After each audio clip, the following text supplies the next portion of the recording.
New Ipsos polling exclusive to Global News shows Canadians overwhelmingly support our government taking action against Russia for invading Ukraine. But that widespread support does not extend to military action. 8 out of 10 support additional economic sanctions, and 72% support providing weapons and ammunition. But only 4 out of 10 support Canada's military getting directly involved.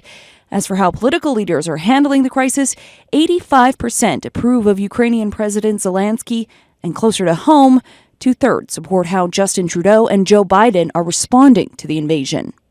Well, Canadians are clearly supportive of the measures that we've taken thus far to assist Ukraine through sanctions and other support that we've given them. But there does appear to be a line in the sand, and that line is direct military confrontation. While a majority support increased sanctions, sending weapons to Ukraine, and even stationing Canadian troops in neighboring NATO countries, only a minority actually support a direct confrontation with Russia, which would involve Canadian troops on the ground in Ukraine. Perhaps Canadians recognize that if the conflict escalates, nuclear weapons could be involved, and so that we haven't reached that point yet, and hopefully we don't reach that point. But to date, Canadians are supportive and believe, in fact, that we need to do more. Only 1 in 10 Canadians believes that Canada has done too much. So clearly, there's an imperative. We don't just expect other people to help. Canadians want to help themselves also. Canadians, I think, are unsure of what the future holds. This is a very unpredictable situation. Mr. Putin is an unpredictable person.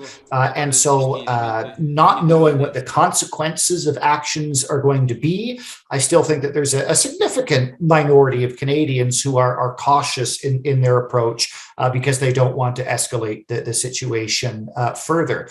Where we do see some hesitation among Canadians is the degree to which some of them are willing to accept the economic consequences of the sanctions, for example.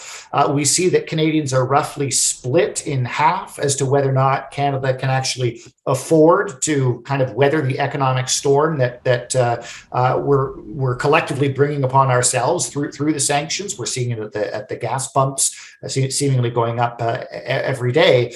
And in fact, many Canadians, less than half, but still many, say that they personally aren't prepared to spend more money at the pumps in order for these to enact these sanctions. Now, there's a clear split on that feeling, and the split is by generation. Younger people saying that they can't afford it; they're not willing to pay more at the pumps, for example. Older people say, they've got no problem doing so. But it's not selfishness. It's if we just look a couple of weeks ago with the trucker protests in Canada, we saw that younger people were by far the most likely to empathize with the trucker protests because our polling showed that they feel economically left behind. So many of them are already struggling to make ends meet. They're already experiencing inflation, and now we're asking them to pay more for gas, to pay more for other goods when they feel like they've already sacrificed over the last 2 years. So, that helps to explain why younger people, for example, are seemingly less willing to pay more for the sanctions. But I think that's yet another important cleavage by age that we're seeing here in Canada recently, because normally we don't see quite such profound differences. But since the pandemic, this is really where we're starting to see really significant differences by age.